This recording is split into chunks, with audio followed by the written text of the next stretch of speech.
heard we got 5 minutes till Gov arrives. Yeah. Don't know if y'all know. 5 minutes.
All right, you ready for YouTube? All right.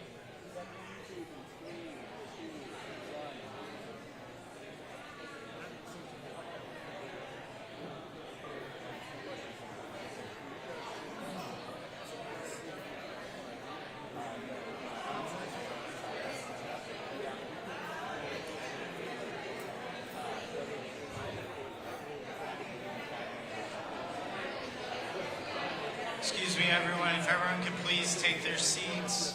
If we can get into our seats, we can start the program. Thank you. I'm going to send Twitter. Good?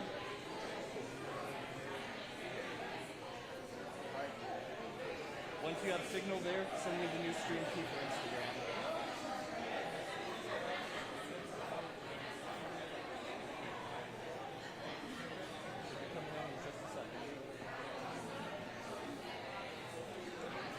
Send me the Instagram stream key, please.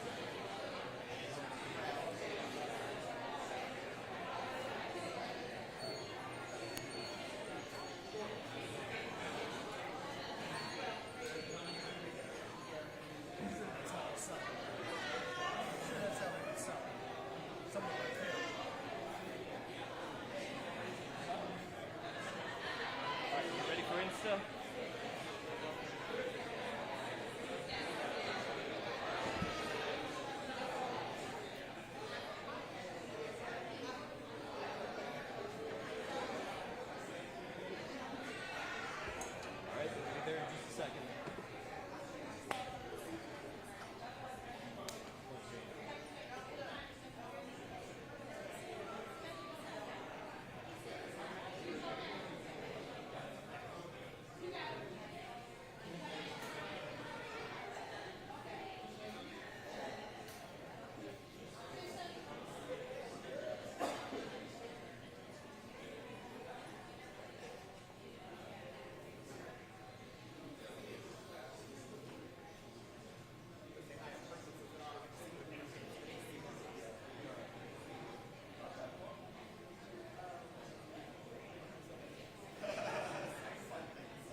you so much.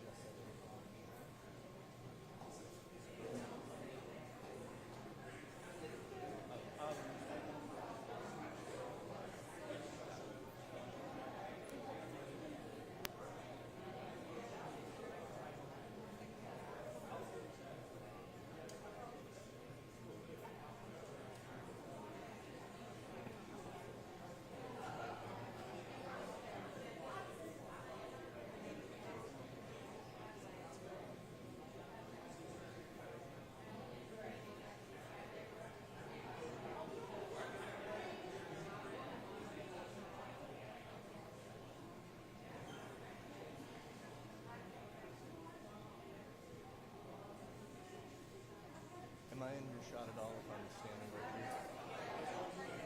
Okay.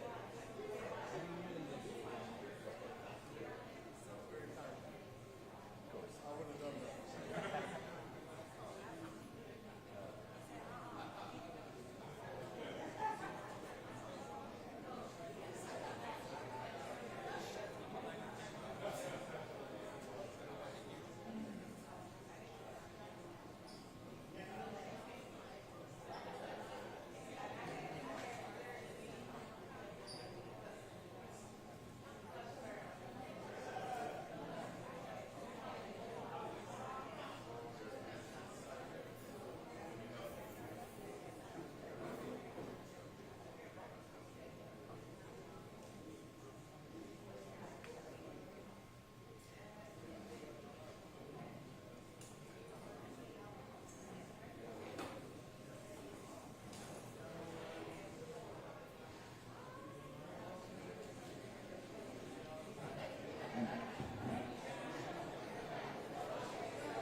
Prince George's County. Thank you all so much for being here. Before I get started with my remarks, I want to welcome all of you to Prince George's County. This is probably my very first press conference in my new capacity as county executive with our wonderful governor, Wes Moore.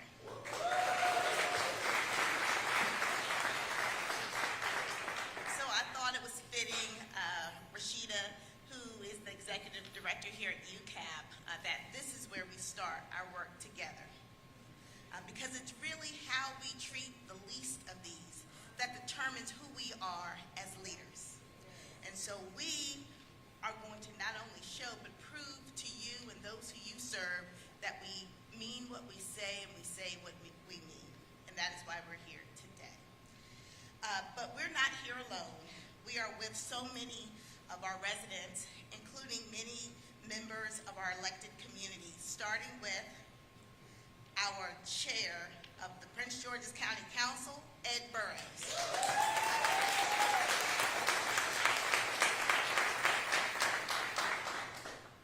Also, we're here with Vice Chair Crystal Oriaca.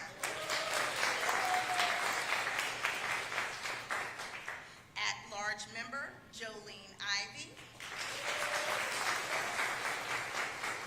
And our newest council member, Shayla Adams Stafford.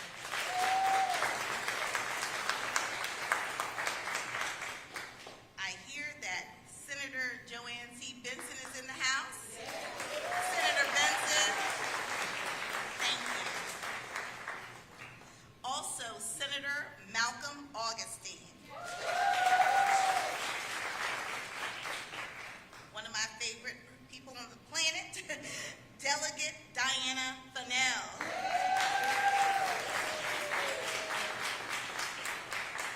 Now here's a familiar last name, Delegate Julian Ivy.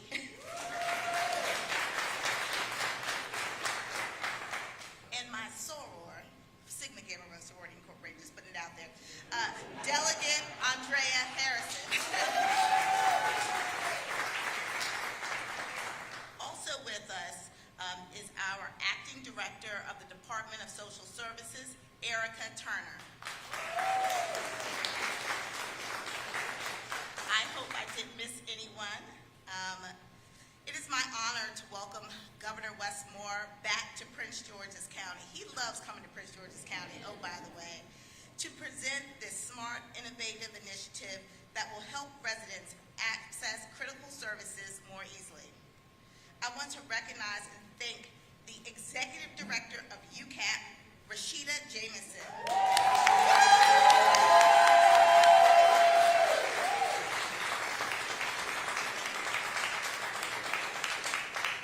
I want to recognize her for her leadership and vision.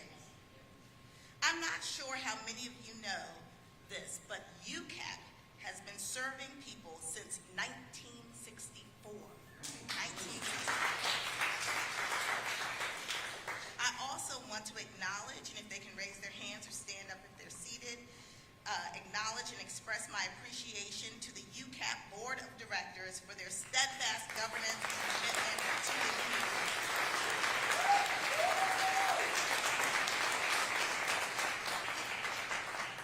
We are also pleased to have with us today Secretary Rafael Lopez from the State Department of Human Services, Secretary Katie Savage, State Department of Information Technology, Secretary Nina Seshamani, Secretary of the Maryland Department of Health. I hope I mentioned everyone. The One app that is being shown to us today is a tool that will be transformative for residents seeking services because it's about breaking down barriers and making it simpler and more efficient for families to access health, human, and social services that they need. One app is the kind of technology that aligns perfectly with our county's commitment to delivering services that meet people's needs where they are. We are excited and look forward to working hand in ensure successful implementation of One App here in Prince George's County. So thank you all again for coming out today, and I'm going to pass it over to our Executive Director, Rashida.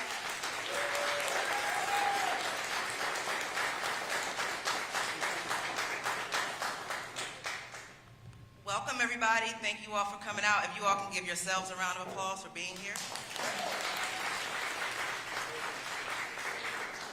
So thank you to my glorious county exec for doing all of the announcements so that I can make it, I can say some things, but I'm not going to go over Kelsey. Don't worry. I'm keeping it real short and simple. First and foremost, again, I would like to thank everyone. I would like to thank Flavorshire in the back with Chef Mac and Chef Pinky for in-kinding all of the food for us today. Thank you very much for shutting your business down. Thank you to our amazing team who works on the front line with me every day, on the weekends and the evening. As many folks know, and if you don't know, this building runs 24 hours a day, 365 days a year. So thank you all. So at this moment and in this time, this is when they say boots on the ground, frontline service, that's what the One App is. The One App is a resource that will go statewide to rural communities, to urban communities, to individuals who are homebound, to moms, to fathers, to folks who don't have access to transportation, to those who are working multiple jobs, can't leave their jobs to make appointments so that they can apply for the benefits that they deserve and that they qualify for because of their lifestyle. So this is when place-based initiatives become tangible and real. This is when when a vision becomes a reality. You all are at the precipice of something that is great. The state of Maryland has been transformative ever since Governor Wes Moore has stepped on. So I know some say that you may be new to leadership, but I say you true to leadership.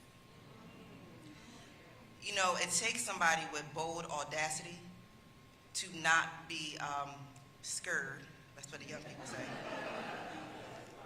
to make changes that are impactful, changes that change trajectories of time, because this One App in itself will be able to change generational lack of access to the vital resources needed for communities.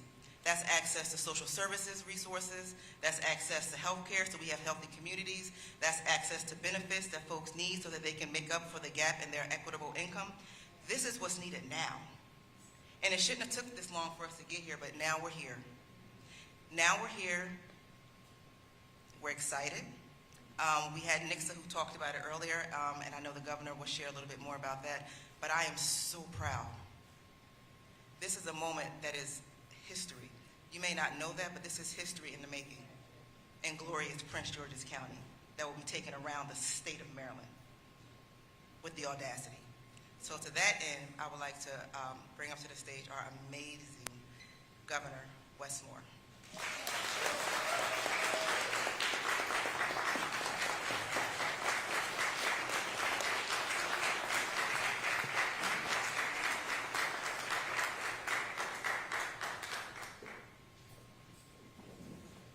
Thank you.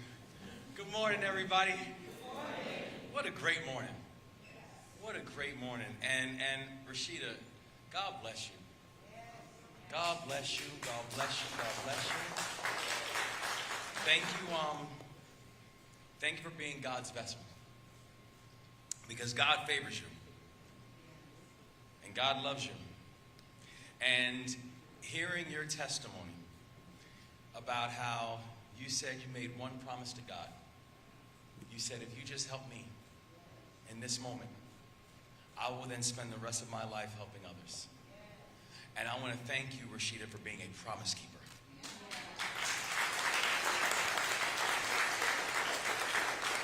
Because you and the work that you are doing, it is absolutely extraordinary. We know we were listening to Nix's testimony earlier.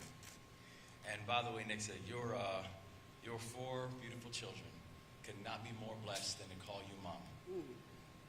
And I know that they appreciate that as I always say, that the greatest gift that God ever gave me was when He asked Joy Moore to give birth to me. And for your kids, the greatest gift they have is that they can call you mom. And to hear your story, to hear your testimony, to hear just how important UCAP has been to your journey. Despite being from Pennsylvania, it ain't where you start, it's where you finish, right?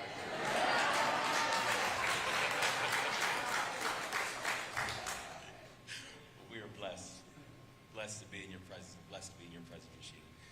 And speaking of blessed to be in presence, Madam County Executive, what'd you call her, Rashida?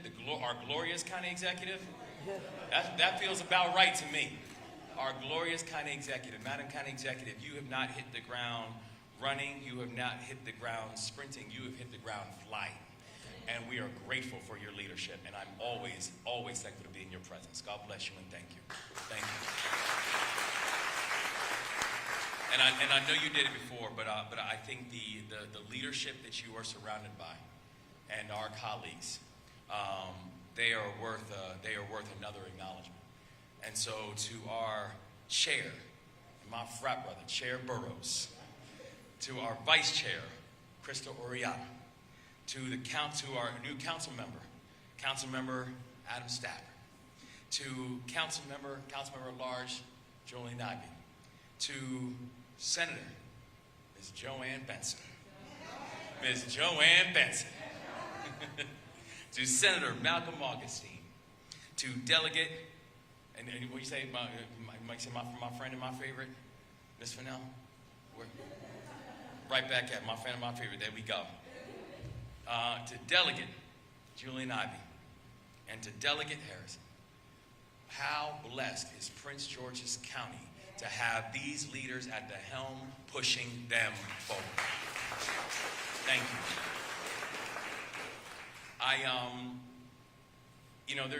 There's not many times when you get a chance to see the what also equal the why.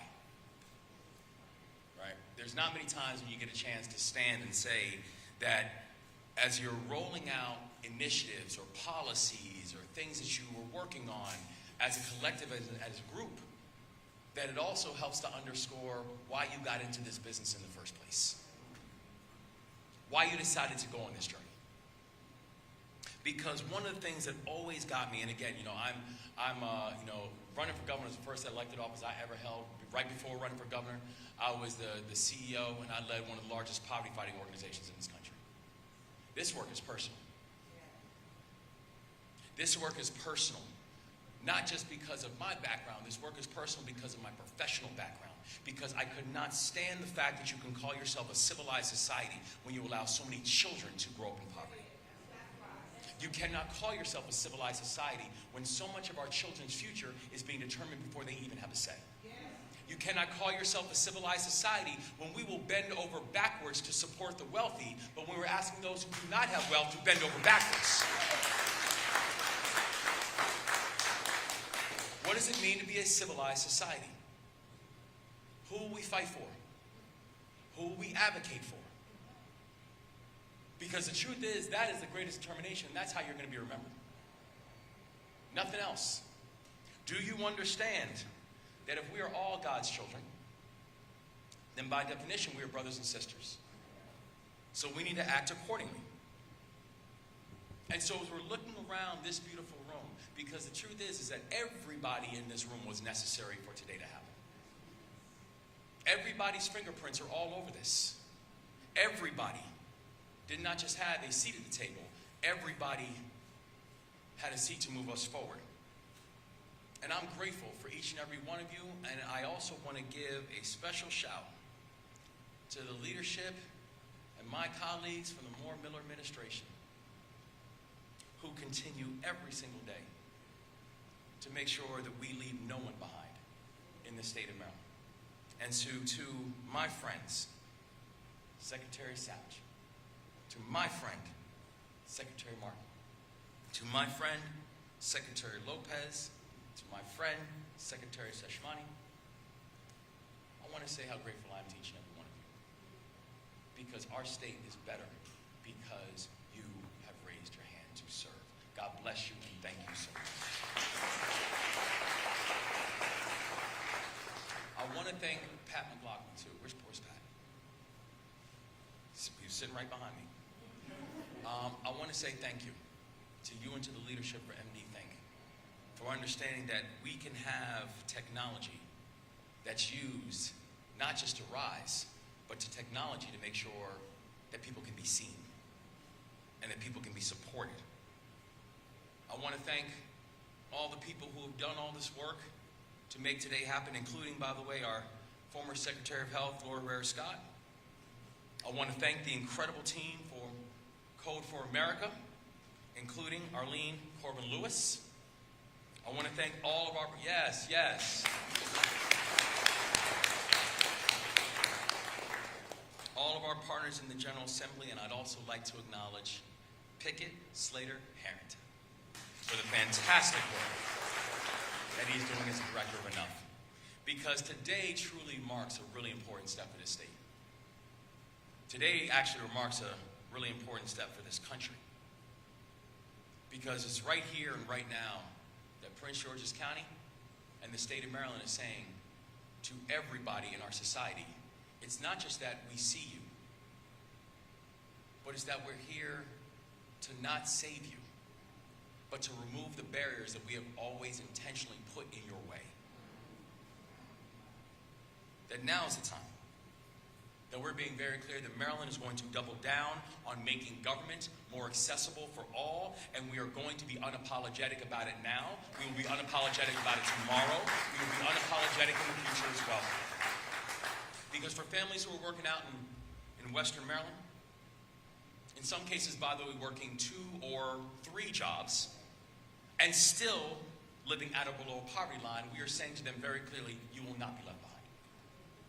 To that family who's over in the Eastern Shore, who's just simply looking for access to basic health care, and who wants to live in a society that says health care should be a right and not a privilege, we are saying to you, you are not going to be left behind.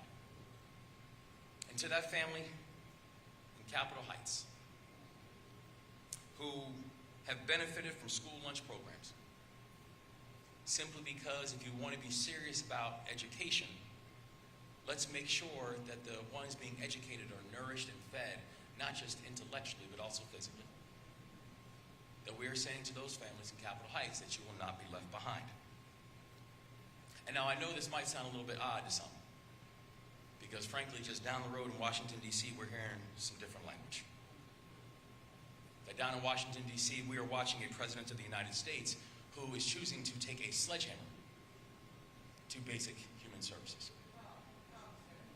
That right now, just down the street, we are watching a Congress that is spending their time passing bills that they have the audacity to call beautiful. That includes things like major cuts to our children and to our seniors and to our rural hospitals and to services that our families were relying on, and essentially saying the relationship between the federal government and our states is not disrupted. It's severed. And while in Maryland we are saying leave no one behind, in Washington they are saying you are on your own. But we are proving here today that there actually is a better way. We are proving here today that as of today, Marylanders can go online and enroll in Medicaid, and in SNAP, and in WIC, and in TANF, and in energy assistance, and emergency assistance, and by the way, they can do it at the same time, all at once. Because here's the thing that people sometimes forget. If a person generally, oftentimes, if their situation merits them being qualified for one, generally it means their situation merits them being qualified for others as well. But here's what society does. We ask them to keep on reminding us about your situation. We ask them to keep on reminding us about your financial distress. Tell us about your poverty over and over and over again. Tell us. Remind us. Remind yourself. Now that doesn't happen for wealthy folks. But for people who are just simply looking for a little support, keep reminding us. Keep asking. Keep filling out paperwork. Keep running through hoops. Keep doing it after your second and your third job. Keep doing it after you have to go pick up your child from childcare. Keep doing it. And today, in the state of Maryland, we are saying no longer and not anymore.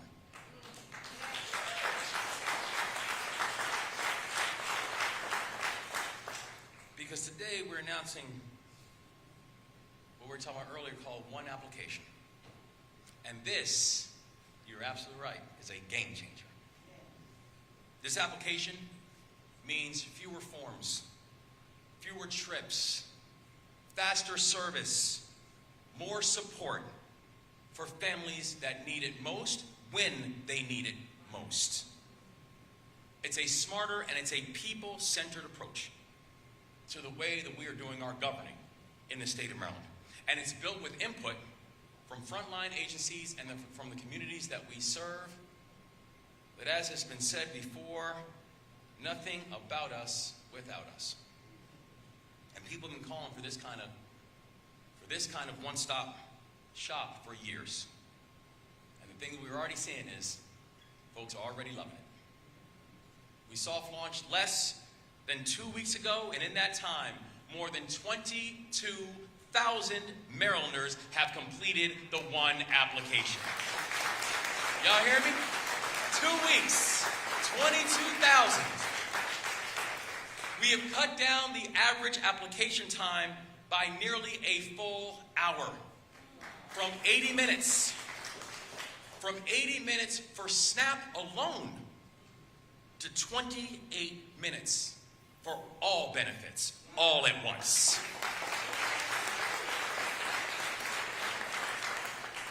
You would almost think with the way they designed the system initially that they did not want people actually receiving their benefits. But I digress. Because this, today, is what it means to build a government that works for people and actually delivers results. The one application will be managed under the agency formerly known as MD Think, because today we got another announcement. We are also going to officially rename MD Think to Maryland Benefits.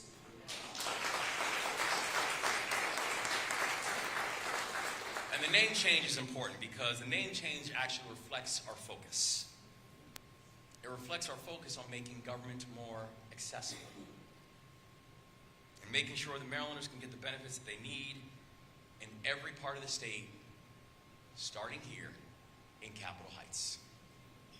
Because this is a part of the state that has faced cycles of intergenerational poverty. This is a part of the state that has been hurt by unjust policies like redlining, mass incarceration, and policies that have widened the racial wealth gap. And it's why we are investing in Capitol Heights through the Enough Act, which is a first in the nation, state-led, place-based investment strategy that focuses on putting the power to the people and allowing them to help determine their destiny by making sure that the people are the ones in charge of how resources are used and utilized within their own jurisdictions. And already through the Enough Act and through the leadership that we have seen, thank you so much, Pickett, thank you so much, Secretary Martin, that we have seen throughout that Maryland now has over $140 million that is focused on these initiatives of ending intergenerational and concentrated poverty in the state of Maryland. First state in the country. That's why Capitol Heights is also one of our just communities. And our just communities is one of the most aggressive pushes that we have in our state's history to end the racial wealth gap by focusing on neighborhoods that historically where you have seen government and the private sector collude to hurt communities of color, to hurt black communities. And that is why Capitol Heights is one of our just communities, when you look at the census tract, that now is at the front of the line to receive over $400 million in resources to address the racial wealth gap and to address the theft that has happened in so many communities. This is not the time, everybody, for no and slow. This is a time for yes and now. This is not the time to think about the challenges that our communities have seen. This is a time to address them. That's what this moment requires. And that's why this new one application ensures that all Marylanders in Capitol Heights and beyond can access the supports that they are legitimately entitled to.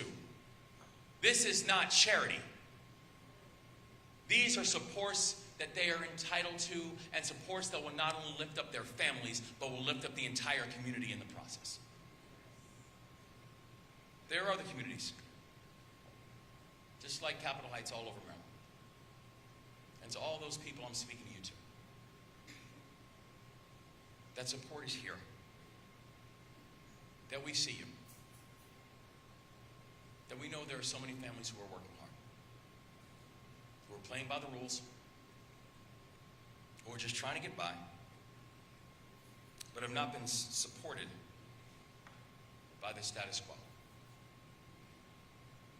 For so many Marylanders out there, I know that there are situations that you find yourself working and existing in a system that you are realizing was never built for you to succeed. That was never built to support your families.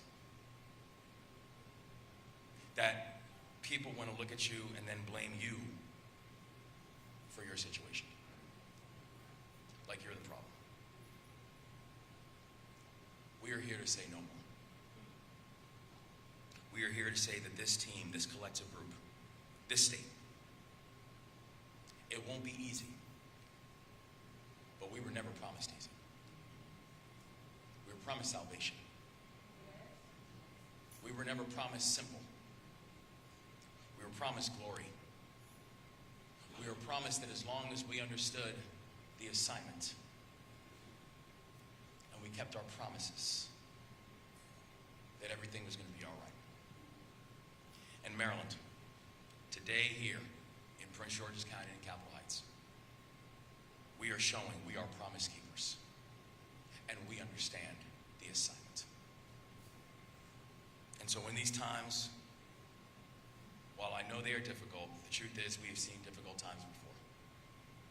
We've seen tough before. And still we rise. And we're just going to make sure that this time we're rising together. And we're leaving no one behind. And so I'm so thankful to be with each and every one of you at such a historic moment. At a moment of true pride for our state.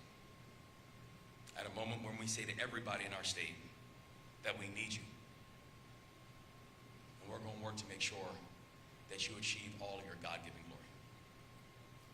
And with that, I'm so thankful to turn it over to my partner in the work and my dear friend, Secretary Rafael Lopez.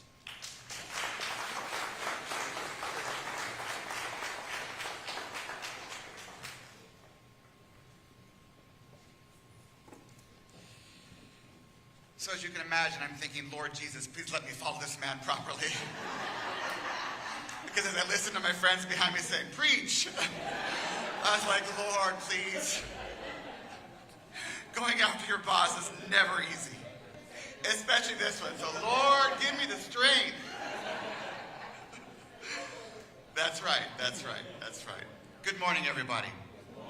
And thank you, Governor Moore, for your leadership, for your vision, for your audacity to challenge the status quo, not just in the state, but in this nation.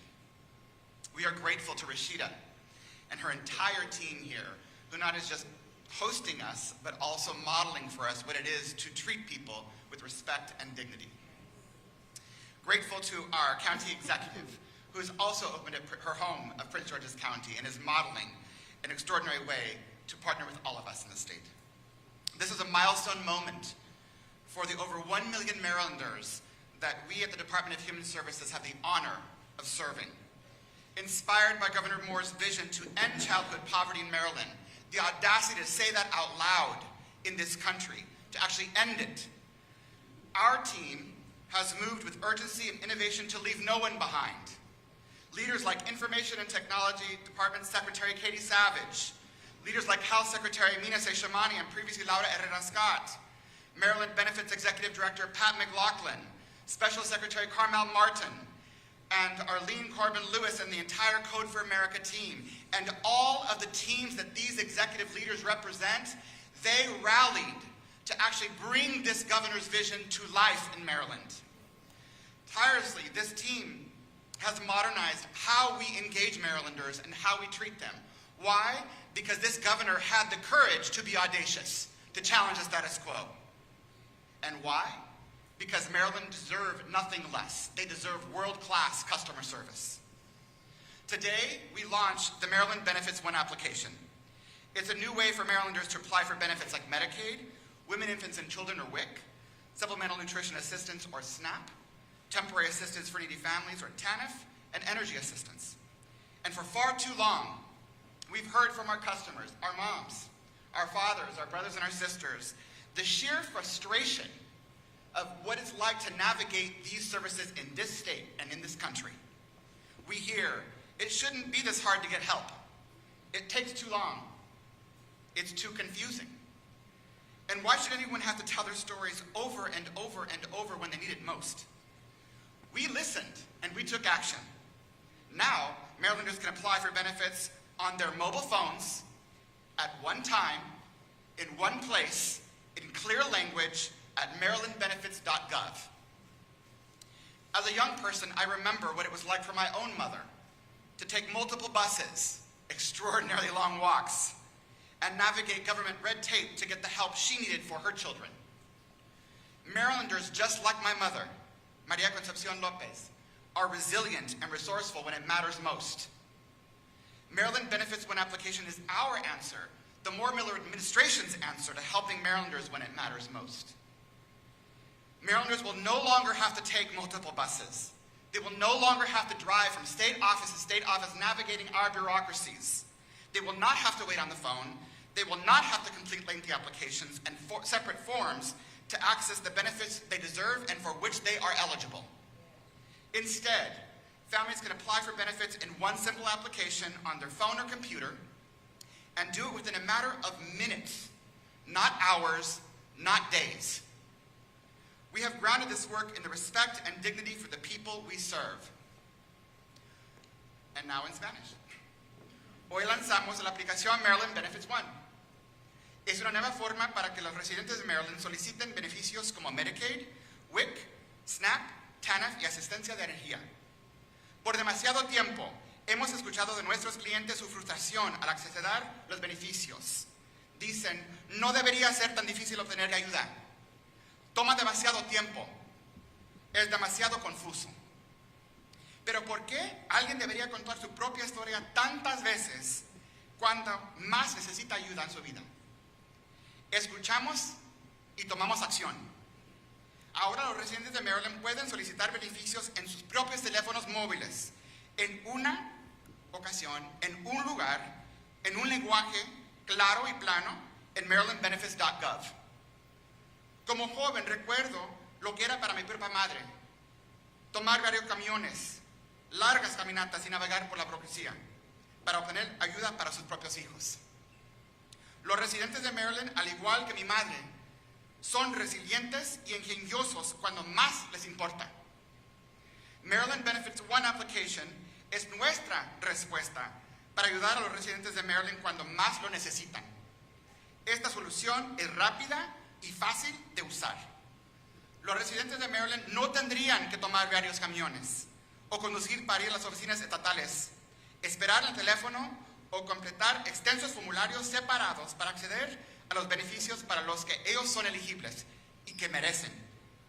En lugar de eso, las familias pueden solicitar beneficios en una simple aplicación en su teléfono o computadora y hacerlo en cuestión de minutos, no horas o días. Hemos basado ese trabajo en el respeto y la dignidad hacia las personas que servimos. Let us be clear. This tool will not only help us deliver benefits more efficiently, it will center the dignity of Marylanders. We live in a world in which tracking an Amazon package is at our fingertips, on our phones, 24/7. Why should Marylanders expect anything less than 21st century tech tools to help when it really matters with their benefits? Instead, Marylanders will come to expect a level of excellence in delivering world-class customer service at their fingertips when they need it most. And one application is an intentional departure from a legacy of leaving families out. Instead, it's bringing to life of our vision, of our governor, who is relentless in saying no more to the old way of doing business and building a future where no Marylander is left behind. We know, as the governor said, that these are difficult times, especially for the people we have the honor of serving. And we will not listen to the chorus of cynics who prefer to undermine and divide. We will model leadership that unites and uplifts. And with that, thank you, muchísimas gracias, and please join me in welcoming my sister, Secretary Katie Savage.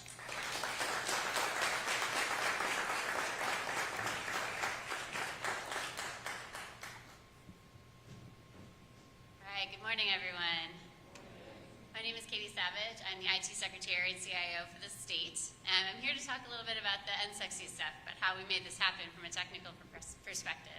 I do want to thank my colleague, Secretary Lopez, for your leadership and partnership. Your passion for serving Marylanders is an inspiration for all of us. So Secretary Lopez and I joined Governor Moore's cabinet 2.5 years ago, and one of our first discussions was about the Maryland Benefits Platform, then called MD-Think. And we found that depending on who you asked, no one could tell us what it was. And I think to the governor's point, that really reflected that no one really cared or had a vision for what we were trying to accomplish. The truth is, the Maryland Benefits Platform is the state's largest IT asset. It's actually one of the largest cloud platforms in the country. And it helps over 1.3 Marylanders get access to critical benefits and services. That goal needed to be centered first and foremost, but it took this administration to be crystal clear that this technology investment is for that purpose, to help Marylanders. Second, we realized we were leaving more potential on the table. We have worked together with our community partners, our state workforce, and the Maryland Benefits technical team, to whom I'm deeply grateful, to do more to simplify the experience. In addition to strengthening the website, we charted a course to link these applications together in a single experience. One application has a simple name, and today, as the governor said, I'm pleased to say that we are rebranding to Maryland Benefits, making it easier for Marylanders to understand what it is, and most importantly, that we care about them, that we want to serve them. Because this administration is heart-led, we actually came up with the name by sitting in the train station and asking Marylanders what to call it. So all of you are responsible for coming up with the Maryland Benefits name. But the confusion around this platform, around Maryland Benefits, ran much deeper. Over the years, the technology platform had an unsustainable technical and fiscal model associated with it. It also started with a lack of in-house technical leadership. Agencies and subject matter experts within the departments, Secretary Lopez, for example, they weren't empowered to set the direction, prioritize, and execute the work. So one of our first steps was in bringing Pat McLaughlin and Sheetal Agrawal into the state as in-house leadership to guide the platform, and then working with our sister agencies to bring their technical experts into the conversation as well, so we could be really focused on what we were trying to accomplish.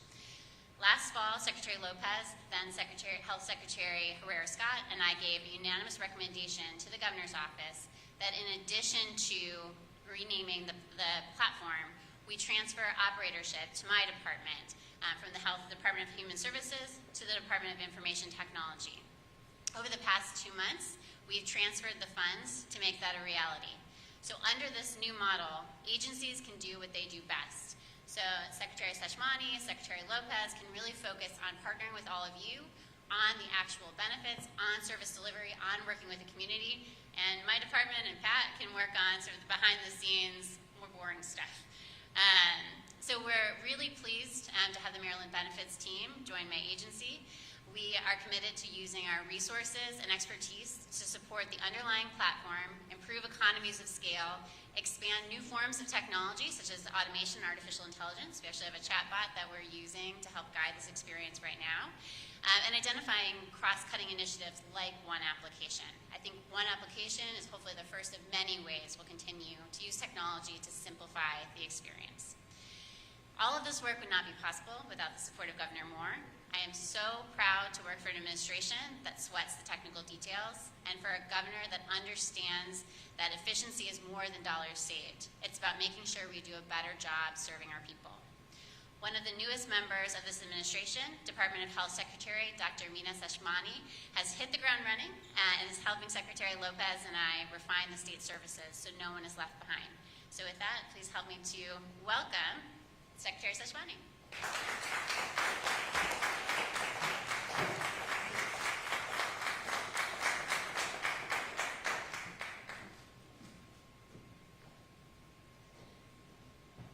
Good morning. It's so wonderful to be here with all of you today. I am really delighted to share this stage with Governor Moore, Secretary Savage, Secretary Lopez, Special Secretary Martin, Executive Director McLaughlin, Director Pickett, all the elected officials, and the leadership of United Communities Against Poverty. The Maryland Department of Health is excited to be a part of the launch of the One application. And I think just from what you're hearing from all of the names of all the people who are sharing this stage, it really is a testament to the power of collaboration and the power of putting people first. As Secretary Savage mentioned, I think I'm one of the newer members of the cabinet who's here today. And I did a leadership retreat with my team. And, we were thinking about, especially in these challenging times, as Governor Moore has described, who are we and what is it that motivates us and drives us to do what we do? And we did a word cloud exercise as we were thinking about our vision. And the word that came up front and center in big font was people. And I think this event today, this application that we are launching, is a testament to that. Not only for the Department of Health, not only for the Moore-Miller administration, but for the entire state of Maryland. And it is really an honor to be able to be part of this. So the first phase of One application, as mentioned, integrates the Medicaid program for older adults and for individuals with disabilities. Through this one-stop shopping portal, older adults and individuals with disabilities now have the opportunity to apply for Medicaid services wherever they are and whenever they want. This web application is paired with a benefit screener that was developed last December. And this benefit screener allows people to preview the benefits they may qualify for under Medicaid. And this ultimately speeds up the process and saves Marylanders valuable time, reducing delays and processing time so that they can get the health care that they need. This is such important progress toward giving people access to the services they need and deserve more readily and more easily. People are not divided into the various programs that they're eligible for, and neither should be the applications that they have to fill out to be able to get those services. This is an example of technology working for people, where you can access this application from anywhere, including a mobile device, because my children don't seem to know how to use computers anymore. It's all on phone. We're expecting that the One application will eventually be upgraded to enable even more individuals to apply for more types of Medicaid, including modified adjusted gross income-based Medicaid and long-term care.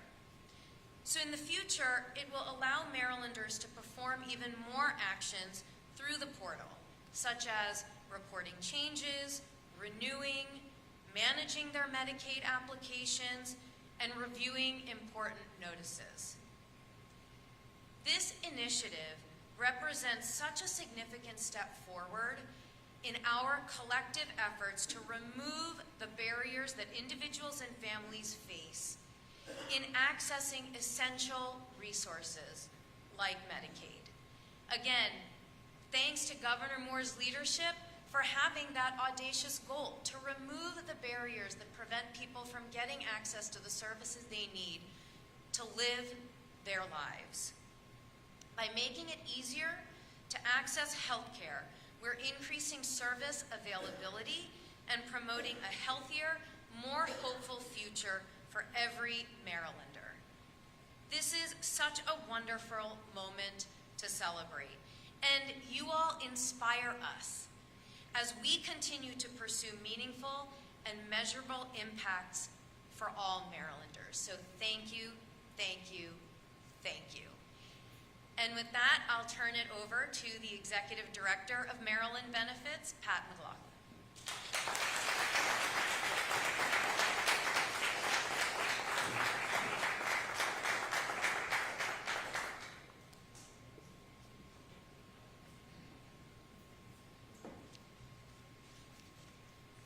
There's a lot to follow. Good morning, everyone. I'm so humbled to be here today. Governor, county executive, executive director, secretaries, elected officials, it's a pretty overwhelming experience to be in this room right now. As was mentioned before, 2 years ago, several of us sat around looking to solve a major problem many in this room have experienced before. How do we more effectively not just serve our people, but how do we reimagine how we deliver those services for benefit access? And today we're here to show that by bringing together the right intentions, processes, the skill sets, and technology, we can deliver truly meaningful resources that make it easier for Marylanders to access critical benefits and those services. We on the Maryland Benefit team have really refocused our core principles on two major things: simplifying the experience for our customer and delivering everything with the highest quality possible. We've been making the Maryland Benefits platform and team more efficient by reorganizing our processes and by hiring and elevating key state leaders to drive our new direction. You heard this before. The key thing is we are guided by human-centered design in all of our work. So what does that mean? That means every step of the way, we're always including our customers, we're listening to them, and making sure that we're thinking about their experience through each step of the process. We know our customers have enough to deal with, so we can't assume that you're going to know how to do something that we're driving the process for, rather than listening, how do you want your experience to go? So we're going to do everything we can to continue to make things simpler and remove barriers. We're going to continue to deliver mobile-first solutions that are easy to understand, that are accessible, and that are straightforward. As mentioned before by Secretary Seshmani, in December we released the benefits eligibility screener. And in doing so, with the one application launch today, we're able to represent a new way that this administration is going to be delivering results. As mentioned earlier with some of the stats, we included a soft launch of the application about 2 weeks ago. That means no marketing, no communicating to the public, just allowing people to come to the site and understand exactly what new services are there. It has to be intuitive. People need to understand where to click, when to click, and how to click. And the fact that 22,000 people have already completed this application is absolutely amazing.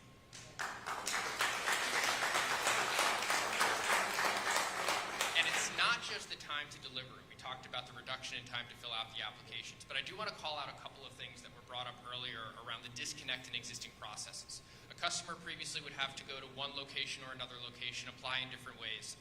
And we saw significant programs where there were glaring gaps, one of which was the WIC program, where we saw a number of examples of people having to go for one particular benefit, not knowing they were either eligible for WIC or having to drive to a location, or in some counties walk to a location across the parking lot to apply for that benefit. We knew this was a big gap to fill.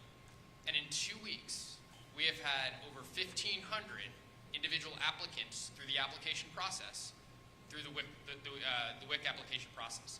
That's amazing in 2 weeks, and that is a huge gap, and I know that number may not seem on the surface as something overly overwhelming, but it is to us knowing the gaps that existed previous to that. One other area I do want to highlight related back to the screener is The way we approached trying to make benefit access more easily understood is making the language accessible, straightforward. You don't have to understand what our org structure is in order to receive a benefit. You should be able to come in and understand in a matter of seconds what those benefits provide based on the language we're using. And we set up the eligibility screener to do this, to within 5 minutes give our customers an opportunity to understand which of those 5 benefits they are potentially eligible for. And the goal of one application is now to transition that eligibility process directly into the application. And we've already seen roughly 4,000 individuals come through that screener process and immediately fill out that application thereafter. And that's a huge testament to the work that was done in simplifying the process and making sure we can create a simpler journey for our customers. So the significant progress would not have been possible without the partnerships of not just the Maryland Benefits team, but the Department of Human Services, Department of Information Technology, the Department of Health, the Health Benefit Exchange. I specifically want to extend a special thanks to the Department of Human Services Family Investment Administration, the Department of Human Services Office of Energy Programs, the Department of Health's Office of Eligibility Services, the Maryland WIC program, and again, the Health Benefit Exchange. These programs came together, they brought their subject matter experts, their existing caseworkers, all of the individuals that needed to be empowered to tell us their story and what the impacts would look like in order for us to deliver the services. I also want to highlight the state's fantastic partnership with Code for America. Their expertise in human-centered design and streamlining application processes was key to our ability to provide access to resources for underserved communities, demonstrating that through partnership, when we work hand in hand, we can create a lasting impact. By aligning our goals and leveraging each other's strengths, we've developed and will continue to innovate solutions that directly address people's challenges. Because we're just getting started. This is not going to be the last time you hear about these types of services. Looking ahead, there's a ton to be excited about as we start to think about additional benefits and resources that can be made available, not just through one application, but from the state. We're going to continue to partner with state agencies like the Department of Juvenile Services, the Department of Disabilities, Aging, Housing and Community Development, and Labor to expand benefit access to their organizations, the customers they support and serve. Additionally, we're going to continue to expand new initiatives. We're partnering closely with Special Secretary Martin and the Governor's Office of Children and the State Chief Innovation Officer, Francesca Alfredo. These partnerships will give us more ways to connect with the people we serve and make a more lasting impact. Thank you for being part of this journey with us. I just want to express a special thanks to the Governor, Secretary Lopez, Secretary Savage, Secretary Seshamani, Executive Director Elberly, and then a huge shout out truly to the Maryland Benefits team, Sheetal Agarwal, Brendan Colsting, Laura Elena, Vivek Chandrath, Patrick O'Malley, Suresh Nair, and Ever Rutledge Smith, and many, many more. It took a large collaborative effort between multiple agencies working hand in hand, and it was just amazing to just be a fly on the wall watching that journey occur. So we're going to continue to work together. We'll make a difference in the lives of many Marylanders, and then we'll always ensure that no Marylander is left behind. Thank you very much, and with that, I'd like to now ask Aquisha Harley to come up to share her story.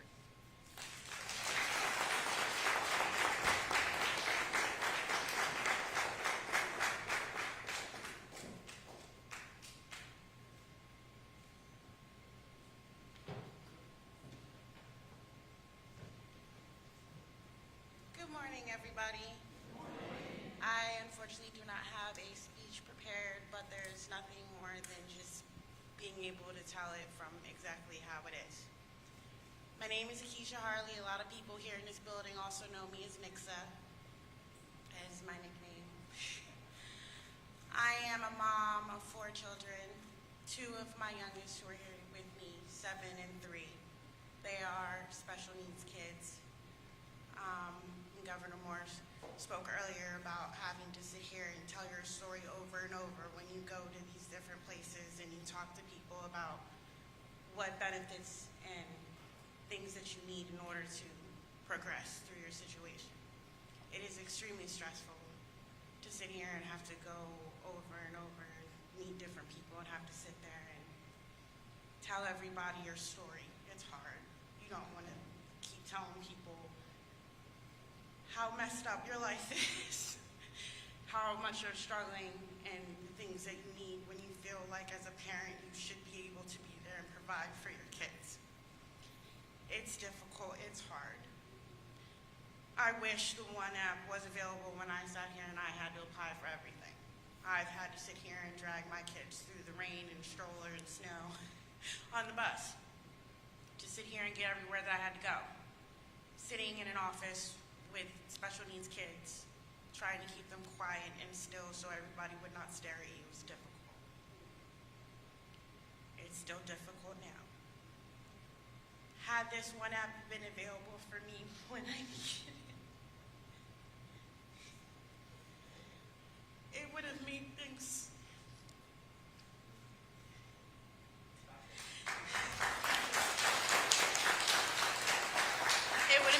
so much simpler, so much quicker, faster, and more efficient for me and my kids to get what we needed, and I didn't have to go here, there, and everywhere.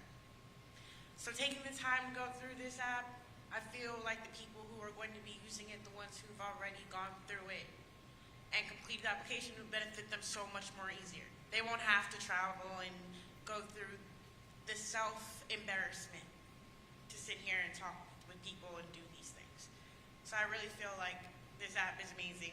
The people who created it and people who are working through it are also amazing. And everybody who's been here for me at UCAP, my case manager, Miss Williams. She's a very important lady, besides Miss Jameson. She helped me sit here and made sure I had everything I needed to have.